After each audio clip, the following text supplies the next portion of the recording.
and thank you very much for watching or listening. Liam Hartley here today with another episode of Presenting Champions. Today, joined by a very, very special guest. Today's guest, Jamie Driver, known as the Red Queen, female bare knuckle boxer who competes for BYB Extreme in the mighty Trigon, making some big waves in the sport of bare knuckle boxing. Previously competed in MMA as well. Today, we're going to be talking about her whole journey through martial arts, past, present, and future. And as always, the mindset that it takes to reach a high level in some of the toughest sports in the world. So, Champ, thank you so much for coming on the show, and it's awesome to have you with us today. Thank you so much for having me. I'm excited to be here. Awesome, awesome. So let's start at the beginning then, in terms of the beginning of your combat sports journey. What first sparked an interest in fighting, and where that side of things started for you? So I've always been an athlete. I started playing field hockey and lacrosse back in middle school, but I definitely found myself in a little bit of trouble, some street fights here and there. It wasn't until I graduated high school and I was 19, and the guy I was seeing at the time, he trained MMA. He was an amateur fighter, and he's like, "Oh, why don't you come down to my gym?" It was in Philly called Dadis, and I went there and I trained for 3 hours, and I remember getting my butt kicked for 3 hours long, and I was just like, "Wow, this is insane," but I love it. And it just kind of all snowballed from there. I had my first amateur MMA fight at 21. I won, and that was it. I knew what I wanted to do and follow. Amazing. So that's how the journey started. Okay, cool. And from there, was it, from the sound of it, it was like an instant, like you were hooked, you fell in love. Was it like difficult to transition into MMA, or was it just like from the beginning, you loved it, you took to it like a duck to water, and you just thought, this is what I want to do, if you get what I mean?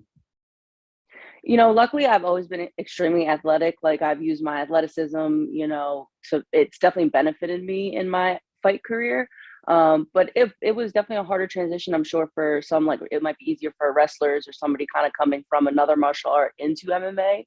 So it was definitely hard for me to get used to grappling, like something I've never done. I've always been always on my feet. Every sport I ever did, I never went to the ground. So I would say that was a harder transition for me, but striking became a little bit more natural to me. Absolutely, yeah. It's always good to get an insight into, what's going through people's minds in these transitions. So, as well as that, can you share with us a little bit about some of your personal highlights, what you regard as your personal highlights from MMA, amateur or pro, and then we'll move into the bare knuckle and everything from there. Personal highlights. I mean, I can't lie, my pro MMA career wasn't the best. I was very distracted. I didn't really take my career actually that serious. I don't take it as serious as I do now. Um, I have a losing pro record. And honestly, my greatest highlight is when I fought and competed in Sambo over in Russia, and I won the bronze medal. So, like, I take that, that was a really cool opportunity, something I've never done before. I think we trained for like a few months and then just went over there, and, me and the teammates, we all came out with medals. So that was pretty cool. But yeah, I've definitely enjoyed the transition though to bare knuckle a lot. And that leads us to obviously what everyone wants to hear about, but it's just good to touch on the background. So jumping into the bare knuckle, let's start with the inspiration of that in terms of where you first got the idea, where you first wanted to try that out and test yourself in that field, basically. So I was young and I remember watching Layla Ali fight on TV, and I was like, "Oh, Dad, I want to do that." And he was like, "Absolutely not. Like, you're my only daughter. It's not going to happen." And I think I was probably around 8. And lo and behold, of course, I kind of just stumbled into it, and he's super supportive. He loves it. He thinks I'm nuts, but he's a big supporter, huge fan of mine. So, um, but yeah. Okay, so it's always been a dream of yours to some degree. That's cool. And Yeah. yeah, and jumping into it, where did you first see like BYB Extreme and those types of companies? Was it like watching other fights with them, or how did you first hear about that side of things? So to be honest, the first time I ever heard of bare knuckle boxing, I mean, I've seen like the backyard brawls on YouTube and stuff like that, but I heard of BKFC, that fight promotion first, because they were coming around in Florida, and that's where I live now. Um, and I kind of was like, "Oh, that's interesting." And I remember they actually had reached out and offered me a fight potentially. It fell through later on, but I was just kind of like, that kind of got my eye switched from MMA to boxing. And I said, well, I would love to do gloved boxing one day. So I was like, maybe that could be like my start to getting to that level. Okay, yeah, that makes a lot of sense. Now, with the bare knuckle side of things, same thing as the MMA. Your favorite moments. Now, just to give that some context, I mean, I believe that for you, obviously, the biggest and best fights are yet to come. By the way, just to put that in there. But of the ones you've had so far, do you have favorites? And if so, what is the reason that that one is your favorite?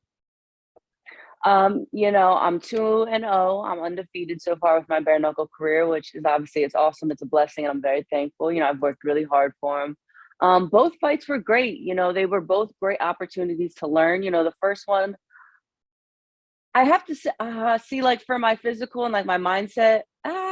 I don't know. The first one was great because I TKO'd her in the first round. I was like, "Ooh, this is nice." The second fight, it was really tough. I was in a really bad place that fight camp, so I really had to pull myself through a lot that camp, and it was hard because she's tough. My second opponent was extremely, extremely tough. She wouldn't take a knee. She wouldn't go down. I broke my hand hitting her in the head. She wouldn't. I was like, wow, this girl will not go down. But I had to fight through not just the physical. I was tired. I was sick that week, and all the other personal stuff I had going on. And to come out on top, it was just it made me a stronger and a better person from that fight. So they're both my favorites. Probably I have to take the second one because it was a way huger learning opportunity for me. Absolutely. And another thing about that is obviously coming over to the UK and everything, where I'm based, obviously you fought in the US, you fought in Russia, as you mentioned, in different styles, maybe other places, I'm not sure. Coming over here, what was the experience like? I don't have a specific question about it, but just anything that you enjoyed most, anything you remember about it, and the experience in your own words really would be really cool to hear about. I had an amazing, amazing experience in London. Like I said, like that fight camp, I was extremely depressed. And when I came out to London at first, I actually didn't want to be there. I showed up and I was like, I just want to get this fight over with. I don't want to be here. Um, and while I was out there, I kind of had like a spiritual awakening and I found God actually while I was in London. It was kind of a crazy experience. And then on top of that, just winning the fight. And then honestly, the fans over there are way nicer than the fans over here. So nice, so super cool. And just I met a lot of awesome people out there, tried a ton of food, amazing. I mean, I didn't have any bad food out there. Okay, I will say the McDonald's. Ugh, I probably won't ever have that again. But other than that, I mean, just getting to see, another country, like a beautiful country like, the UK was just phenomenal. Yeah, absolutely. Well, we hope to have you back over here as well. That would be amazing, as well as the USA, of course. You mentioned the spiritual experience there. I mean, obviously, I never want to probe into anything too personal or whatever, so it's anything you're comfortable saying. But it does sound fascinating. If you don't mind me asking to hear a little bit more about that, I wasn't aware of that, to be honest. So, what type of thing did you experience? Can you just walk us through the process of that, if that's okay? Yeah, no. So I kind of before, like a few weeks before the fight, I mean, actually for a few months before the fight, I started to question my faith, and because I didn't believe in God at all for the longest time. Um, but the last 2 years, I've gone through a lot. I had some really bad health issues that I didn't know if I'd actually ever fight again. I went through a pretty rough relationship, and I really was kind of lost for a while, for a couple of years there. And then I found my way back, and I kind of was just started to question, like, why am I here? Why was I put on this earth? Like, is there a greater being other than myself? Those kind of questions started to come to my mind. I can't tell you why, but they did. And so I did my research. I would talk to people. My mom's very Christian, but sometimes it could be a little overwhelming. So I don't ask her too many questions.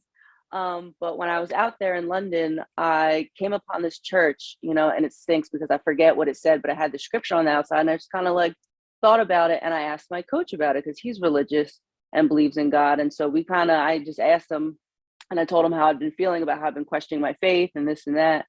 And we had gotten to this 2 hour long conversation about God right before my weight cut, and from that night on, I started praying. And that I don't pray, I pray when someone's sick in the family or something like that, but it wasn't like a regular thing. I started praying that night, and every morning and every night before leading up to the fight, I did that. I prayed right before the fight. I prayed right before they called my name. I prayed to God, like, please let this hard work off. And like, they called my name, and I can't lie, I was thankful, but a little shocked that they called my name. It was such a very close fight. Could have went either way, but but yeah, that kind of just all kickstarted it. And from that day on, I pretty much pray every day, every morning, every night. And it's an interesting journey. I'm still new to it. I haven't touched the Bible yet. I don't know if I really want to go that route, but I do know and I do believe that God is here. So yeah. It's absolutely awesome. Well, thank you for sharing the story, and I'm sure that that Yeah. will provide some inspiration, some hope to people, which is a big part of why I do these in the first place. So anything like that is awesome. Now, we'll come back to the fighting in a moment, but the other thing is, you touched on your health there, same thing. I don't want to probe into anything personal, but for the purposes of inspiring, helping people, etc., I have seen on your Instagram, like you using alternative remedies of some form and just bits and pieces. I don't know much about it, but like I've seen a story here and a story there. If you don't mind sharing a little bit about that, like your journey into some of the more alternative stuff away from some of the traditional medicine, which certainly has some pros and cons, I'll put it that way. Yeah, what are some of the things you've been through and how are you recovering from that going down a more alternative path, please?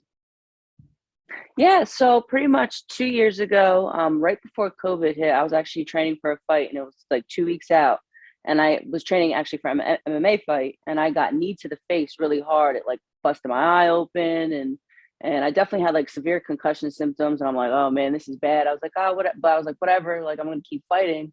But it just so happened I was fighting in New Jersey, and they require you to get a CAT scan. And I go to get a CAT scan, and they see a cyst that's bleeding at the base of my brain. It's like right on my pituitary gland. So it's like right here. And I had no idea. I had no idea I had the cyst, and then it was bleeding. So it was causing me a lot of issues. I was like passing out a lot, and I couldn't eat. I felt really, really sick all the time.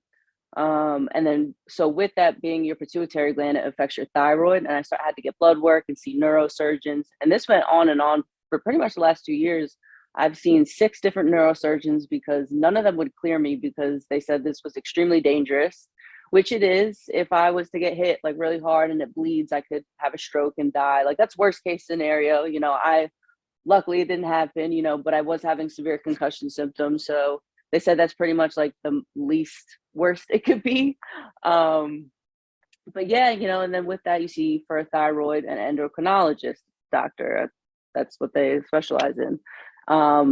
I've been getting blood work for the last 2 years because my levels are actually still off. I have high cortisol. Now, like my prolactin is high. My TSH is high. So I've realized the doctors here in America, I'm not saying all of them are terrible, but they'd rather just either write you a prescription for meds that I'm not into big pharma. I never really have been. It's all a bunch of bullshit and they just want your money. It's a scam. And then they're just killing you anyway with the drugs they give you. With that, as she just keeps, actually my endocrinologist keeps making me get tests. She's not even trying to fix the problems that I have. And I have a lot of symptoms, blah, blah, blah. So I just was like, you know what, I'm just going to take it into my own hands. Like I'm definitely, I'm not a hippie by any means, but I would rather take in natural herbs that aren't going to affect me or kill my body versus, pills over the counter. So I've kind of just been doing my research. I've talked to since engaging online and like talking about it online, I've luckily come across a few people with the same issues. So right now I'm actually trying, a few herbal supplements, and in the next couple of weeks I'll get like my blood taken and see if my levels have dropped at all, and just trial and error, just keep working at it. But it's been tough, when it kind of seems like nobody wants to help you, but I hope that people realize if, something's going on medically or whatever it is in life, you just kind of keep pushing through until you figure it out. Absolutely. I mean, it's a powerful message, actually. I mean, you've got to take it into your own hands sometimes. I've had similar experiences, by the way, with health and with using alternative methods. So I was interested in from that point of view. But also, yeah, I mean, just waking people up to the idea that there are other ways of doing that. It's quite a powerful message. Oh, cool. I knew this would happen with today's talk. Maybe a bit of spiritual stuff, a bit of health stuff. Like it's not all fighting. I mean, and that's the way I like it, because it makes these interviews a little bit different to your average fight talk. So Yeah. well happy with that so far. Okay, so moving forward then into a couple of other things, let's look behind the scenes at some of your fighting career and some of what you do.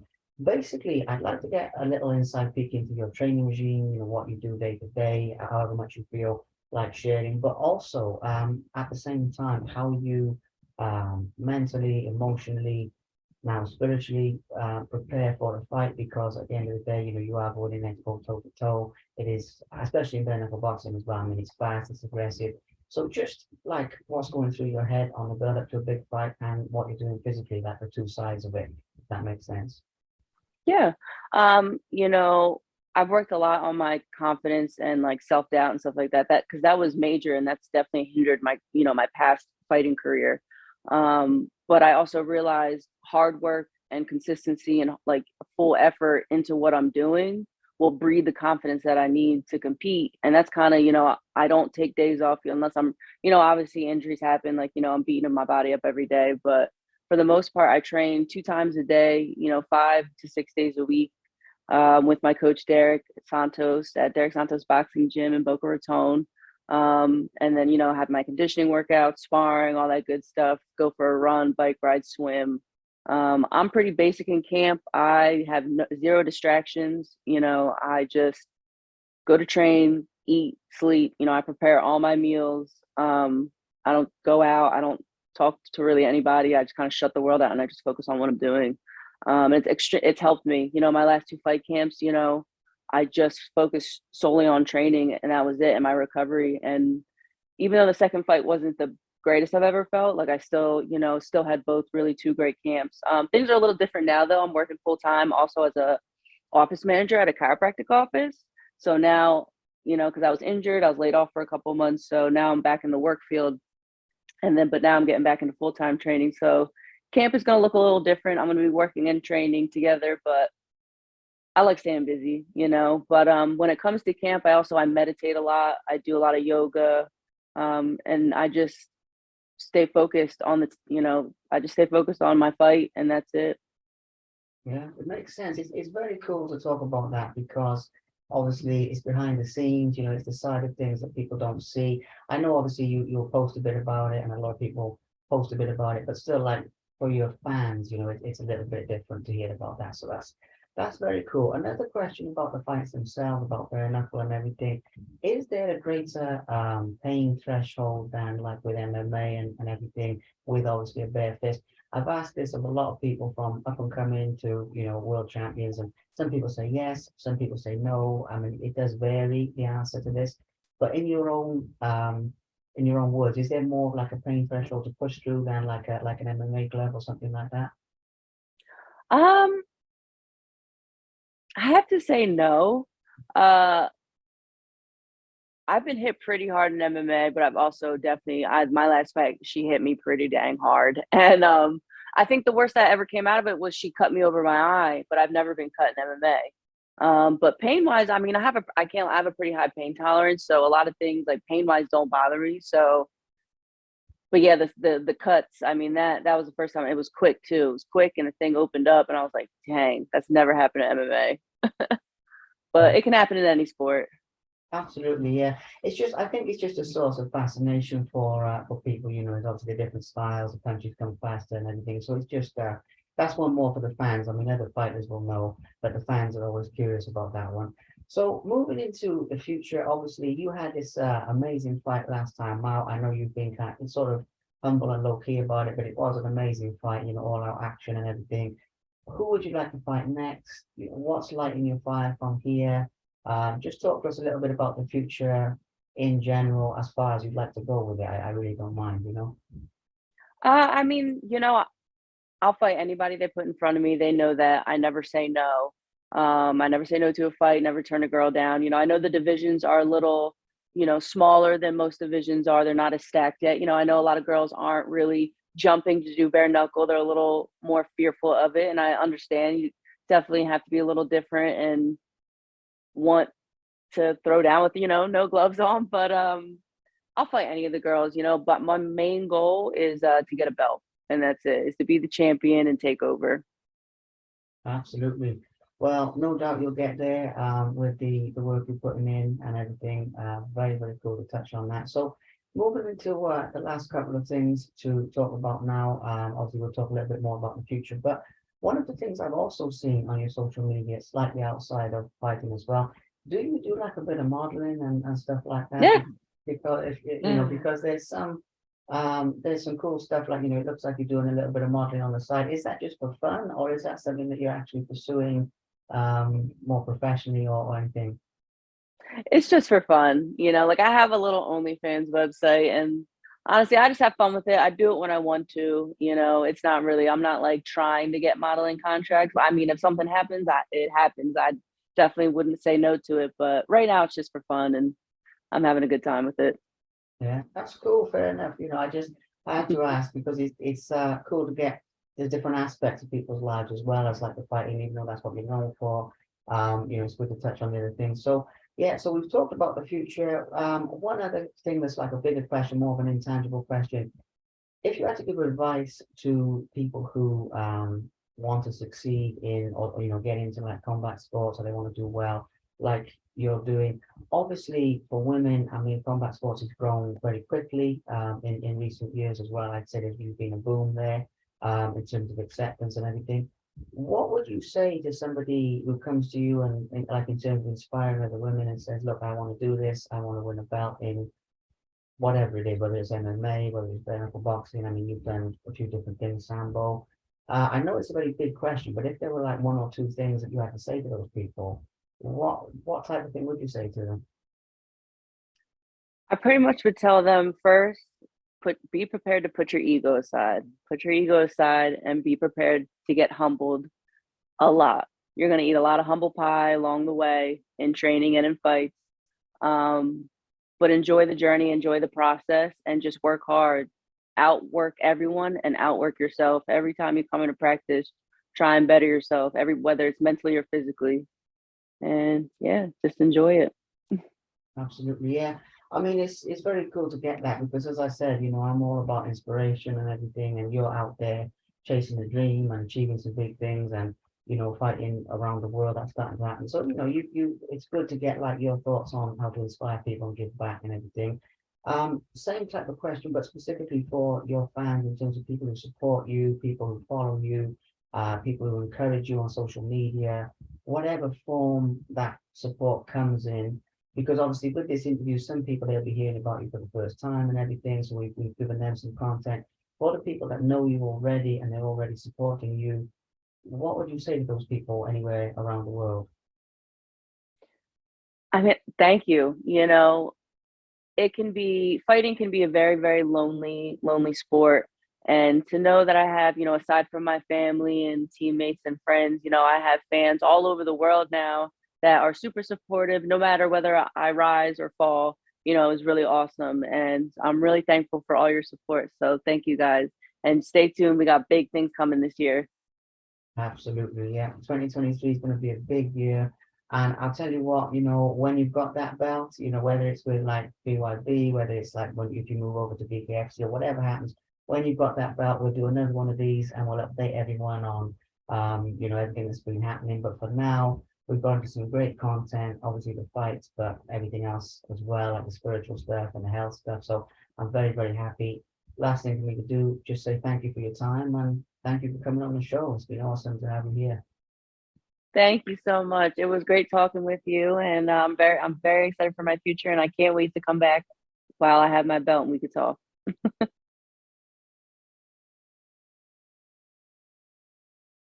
Thank you very much for watching. Please subscribe to the Simply Inspired YouTube channel, and there'll be more videos coming soon.